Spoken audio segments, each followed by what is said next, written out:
émission Fades Maïgi. Soir actualité, il est 18h.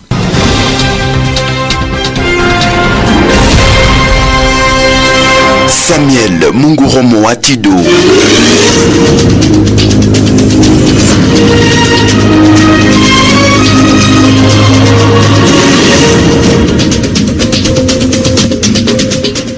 Bon week-end chez vous, nouvelle édition sur la radio Fades Magui. Voici les sommaires. Une délégation ministérielle de la fonction publique séjourne à Magui. La raison dans cette édition du journal. Clôture de la campagne caféère 2022-2023 et lancement de la nouvelle année 2023-2024. Samuel Drogo, chef de centre intérimaire de l'ONAPAC Magui, appelle les agriculteurs au traitement de les récoltes. On a parlé tout à l'heure. Également d'autres actualités avec l'Assemblée nationale qui déclare recevable le projet du budget 2024 chiffré à 16,16 milliards de dollars américains. On a parlé tout à l'heure. La partie sportive va clôturer l'édition du journal avec d'autres actualités évidemment. Monsieur Ougenshan, Timothée Samuel Mungo, tour à tour de Vassemiko avec un accompagnement technique de monsieur Erito Chechan. Bienvenue.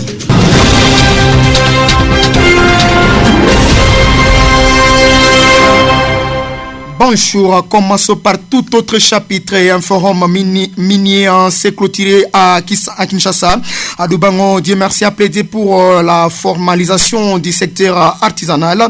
Dès lors, à Magui, principalement à l'Oujuganda et Angalde, les thèmes de cette 7e édition est la promotion de la bonne gouvernance et la mobilisation des recettes fiscales minières dans les contextes de transition énergétique en République du Congo. À l'écoute.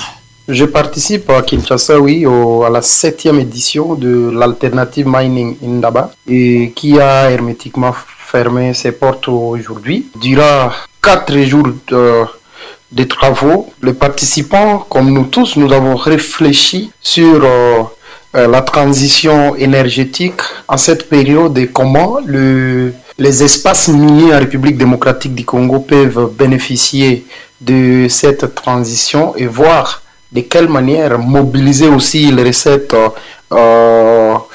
étatiques.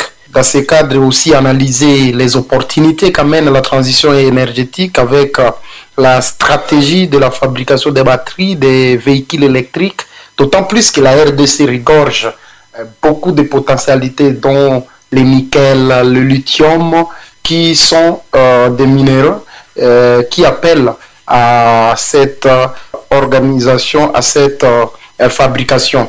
Alternative Mining Idbada, un espace de dialogue entre les parties prenantes mis en place pour discuter des questions de la gouvernance minière et aussi de l'environnement. Quelle retombée pour le territoire de Magui? Monsieur Dieu merci, Adoubangotou me répond. Je sais que la Grande Orientale doit attendre. Nous sommes venus ici, personnellement, j'ai appelé d'eux, parce que le ministre de Mines a été représenté par l'un des membres de son cabinet, mais également le secrétaire général aux Mines. Nous avons eu à présenter la situation de la Grande Orientale et que la mine artisanale qui est du pouvoir provincial et national, ce sont des compétences partagées. Nous n'avons pas de zones d'exploitation artisanale assez grandes dans la province de l'Ituri présentement, mais aussi la province du Haut-Touélé, du Bas-Touélé et de la Tchopo. Et pour le cas de Mahagi spécifiquement, nous avons eu à plaider sur la zone de Alou-Jouganda et Angalde qui héberge de grandes potentialités minières non exploitées. C'est en cours d'exploration, il y a des entreprises qui viennent, font l'exploration, mais n'arrivent pas à exploiter. Alors nous avons fait entendre la voix de Mahagi, la voix de l'Ituri. C'était là, messieurs. Dieu merci, toi, mais en direct de Kinshasa. Clôture de la campagne caféère 2022-2023 et lancement de l'année, nouvelle année 2023-2024. Samuel Drogo, chef de centre intérimaire de l'ONAPAC Magui, appelle les agriculteurs au traitement de leurs récoltes. Message lancé ce samedi, 30 septembre 2023, Magui. Samuel Drogo donne ici le thème de l'année. Je voudrais préciser à toute la population que le thème choisi cette année sur le plan international, c'est promouvoir les droits à un environnement de travail sûr et sain dans la chaîne d'approvisionnement du café et du cacao. Ça, c'est le thème sur le plan international. Et sur le plan national, en RD Congo, c'est selon la vision du chef de l'État qui est la revanche du sol sur les sous-sols. Voilà le thème choisi pour cette année au niveau de la RDC. Quand on veut parler de la revanche du sol sur le sous-sol, c'est-à-dire les gens doivent savoir que à base de l'agriculture, on peut aussi se développer. C'est-à-dire les gens ne peuvent pas quitter seulement ici pour aller chercher de l'or à Mongwalo alors que nous avons de l'or ici. L'or vert, entre autres le café. Nous sommes capables de produire suffisamment de café et à partir de ces cafés, nous pouvons nous développer.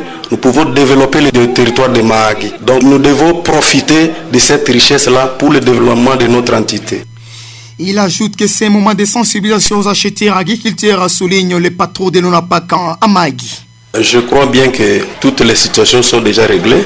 D'ailleurs, pour votre information, notre service, ensemble avec le service de l'agriculture, la DGRP et autres, nous sommes en train de passer dans les différents centres et sensibiliser ensemble les acheteurs, les sous-acheteurs, tout ça, comment les activités doivent se dérouler. Donc, en gros, je pouvais vous dire que les situations qu'on a connues avant ne doivent plus se répéter.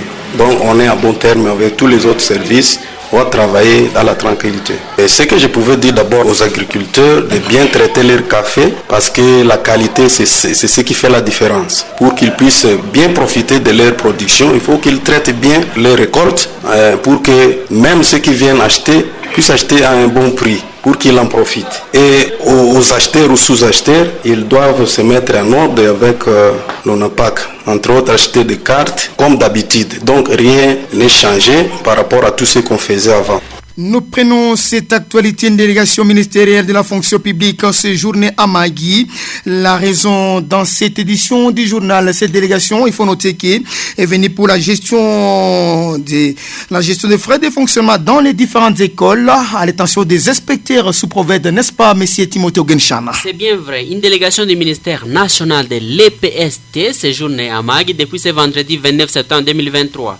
C'est pour la formation des inspecteurs, sous-provèdes et autres cadres de l'éducation qui sont les noyaux principaux sélectionnés comme formateurs provinciaux. Et cette formation qui a débuté ce 29 octobre 2023 prendra fin le 3 octobre 2023. Elle est axée principalement sur la gestion rationnelle du frais de fonctionnement que le gouvernement alloue mensuellement à tout établissement concerné par la gratuité. Écoutez ici M. Alain Yahaya qui parle de l'objet de l'émission, les membres de la délégation au micro de votre radio. En fait, nous sommes une délégation gouvernementale, une délégation du ministère de l'enseignement primaire, secondaire et technique.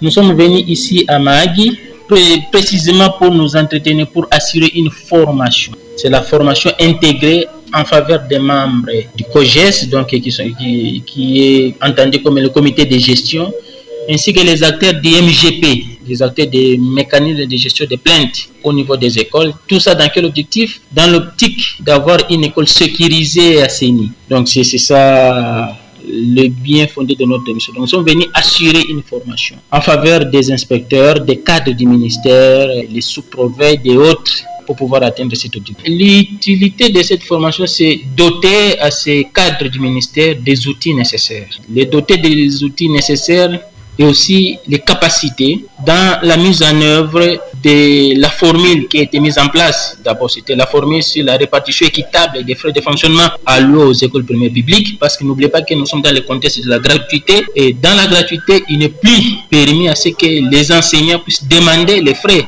autrefois qui étaient supportés par les parents. C'est l'État lui-même qui prend cela en charge. Pour ce faire, l'État, après avoir mis en œuvre la gratuité pendant un certain temps, a estimé qu'il fallait intégrer des correctifs. Les correctifs, c'est quoi? Par le passé, les frais de fonctionnement étaient alloués suivant une catégorisation d'école. C'est-à-dire une école, par exemple, de 1 à 11 salles, recevait par exemple 200 000 francs. De 12 à 19 salles, recevait 400 000 francs. De 19 à trentaine, 600 000 francs, ainsi que les écoles d'excellence. Donc, il y avait 4 catégories. Les écoles d'excellence, elles recevaient 2 400 000. Mais quel est le bien fondé de cette nouvelle procédure et sur quoi se focalise cette formation juste? Écoutons-les répondre au micro de la radio-télévision FADES Mahagi. Dans cette catégorisation d'écoles, nous avions constaté avec les partenaires qui nous appuient, notamment la Banque mondiale, au travers du projet PERS, avait constaté qu'il n'y avait pas équité. Tenez par exemple une école qui organise 11 classes recevait 200 000, mais l'autre qui a 12 classes recevait 400 000 francs. Alors qu'en termes de salles de classe, la différence n'est que d'une salle, mais en termes monétaires, c'est du simple au double. Cette façon de faire n'était pas bonne, il fallait qu'il y ait équité dans la répartition des frais de fonctionnement. C'est ainsi que le partenaire qui appuie les ministères, donc le projet PERS, avait conseillé au ministère de mettre en place une formule de répartition équitable. Une école qui organise par exemple 6 classes, on va prendre les coûts de fonctionnement d'une salle de classe fois autant de salles qui sont fonctionnelles et c'est ce qui sera considéré comme les frais qui vont être alloués. Au-delà de ces frais, il y aura un deuxième paramètre, c'était les frais de transport. Bien entendu, tout en sachant qu'il y a une différence entre les écoles qui sont dans les centres urbains et les autres qui sont dans les périphériques, dans les villages, dans les milieux reculés. Pour les écoles qui sont dans les centres villes, nous sommes venus les donner. Au-delà de cette formule, il y a à côté de la formule un manuel de gestion des frais de fonctionnement qui doit montrer comme les ABCD de la gestion des frais de fonctionnement au niveau de l'école. Information dans nos avenirs, lamentation du chef d'avenir Kaloualé, nous sommes à Gbado sur l'insalubrité dans son avenir par quelques personnes qui versent des ordures dans les parcelles des voisins. Selon le chef d'avenir Kaloualé, plusieurs personnes vivant dans cette entité utilisent les sentinelles aussi dans les parcelles pour verser plutôt les ordures sur les voies publiques et aussi dans les parcelles des voisins. Un comportement qui salit plusieurs quartiers de la commune de Mahagi. Elle a fini par dire que la santé n'a pas de prix, d'où on doit se protéger et protéger aussi la santé des autres. Je retrouve mon confrère avec un communiqué de la fonction publique. Vous avez les condensés, n'est-ce pas, M. Timothée Genchana? Effectivement, dans ces communiqués, les chefs de bureau de la fonction publique, personnel actif, portent à la connaissance de tous les agents de carrière des services publics de l'État qu'une délégation ministérielle séjourne déjà dans notre territoire depuis l'avant-midi de ce samedi 30 septembre 2023. L'objet de sa mission porte sur les contrôle biométrique des agents actifs admis sous statut.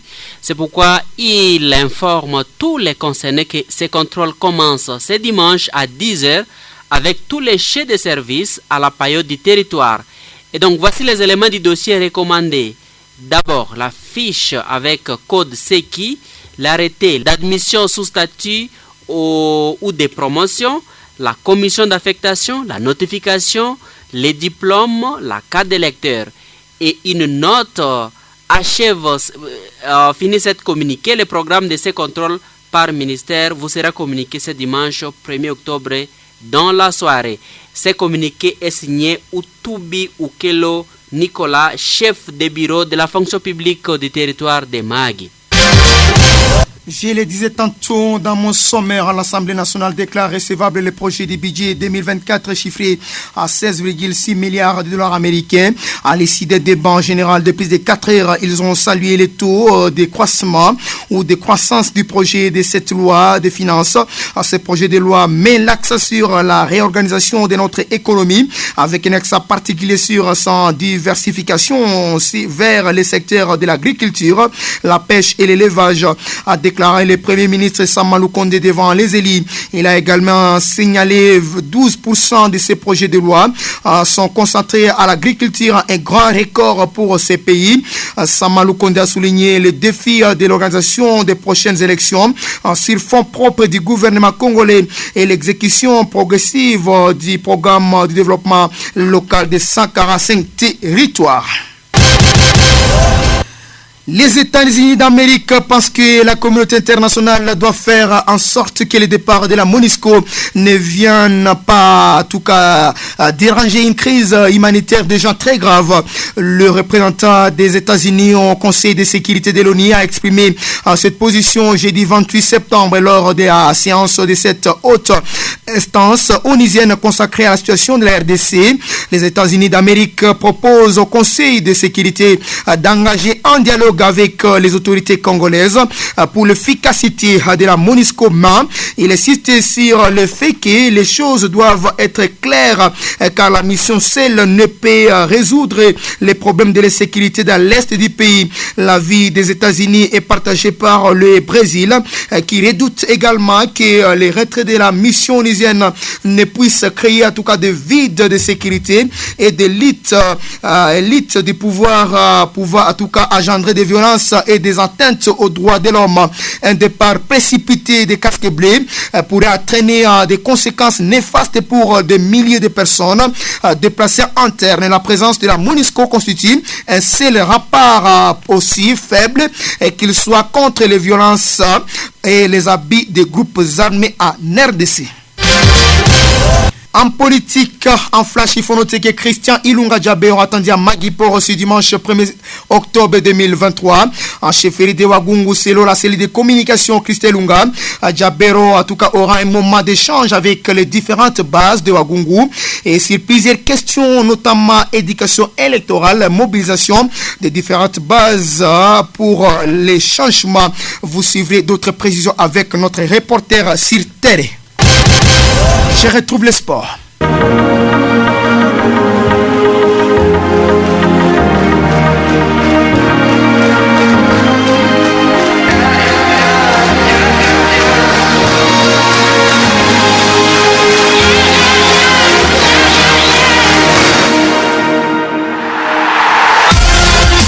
Eh bien, c'est la deuxième partie de cette édition du journal. Je retrouve mon confrère Timothée Ogenchan qui va développer plus cette partie sportive. Bonjour Timothée. Bonjour. On commence avec quelques actualités en sport. Eh bien, au fait, le Kenya, la Tanzanie et l'Ouganda acquerront conjointement la Coupe d'Afrique des Nations en 2027. C'est une première dans l'histoire de ces trois pays. Eh bien, c'est ce qu'a annoncé la Confédération africaine de football mercredi 27 septembre. Les trios avaient pourtant de sérieux compétiteurs comme l'Égypte qui a déjà organisé la CAN 2019 ou encore le Nigeria et le Bénin. C'est franchement, comme nous l'avions dit, une première pour tous les trois pays d'Afrique. C'est tout pour l'édition du journal La Silerte FM. Merci infiniment à M. Timothée Ogenchan, merci à Eliezer Pito et les autres. Merci infiniment à M. Héritier qui a tenu solidement la mise en onde de prise de son. Je m'appelle Samuel Mungomatido. Je vous retrouve pour le rappel des titres.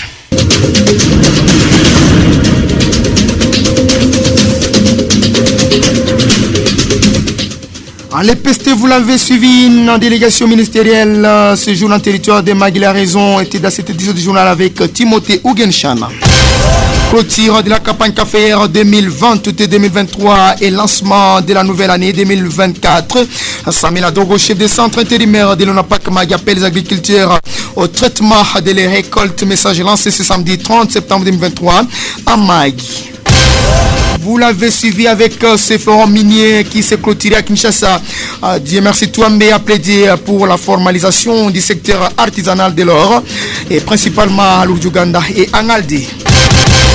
Assemblée nationale déclare recevable les projets du budget 2024 chiffrés à 16,6 milliards de dollars américains.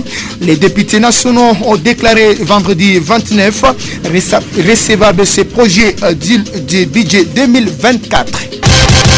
On se retrouve prochainement avec la même équipe aussi à Radio Fades Magui. D'ici là, portez-vous bien.